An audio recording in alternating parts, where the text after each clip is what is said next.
So, what's up guys? Ito naman po tayo. Una-una, siyempre, salamat sa nagsuporta sa mga unang vlog ko. Shout out dira sa Poblasyon Banisilan, North Cotabato, sa Mindanao. Una-una, thank you. Ngayon po ay medyo busy po tayo kasi basketball opening league dito sa aming barangay at kasali po yung aking panganay na anak. Makikilala nyo na po siya kasi medyo mailap yun. Ayaw magpa picture. Sige, samahan nyo ako. So guys, dito na pala tayo. Siyempre picture muna tayo. Yan, support kami mag asawa. Yan,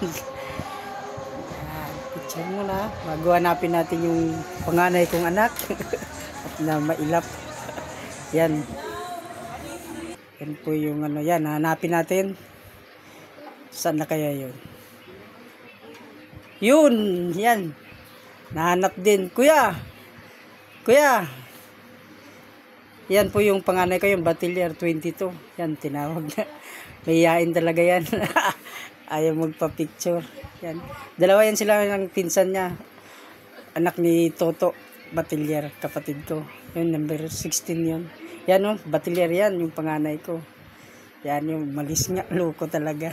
Hindi kasi masanay sa mga picture. Yan, papasok na sila.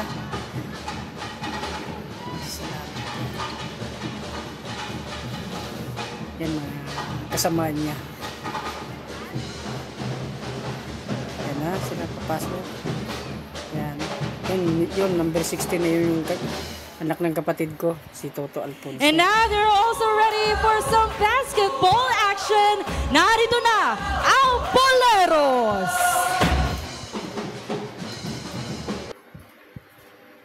Yun, pauwi na kami at saka gabi na rin at natapos na.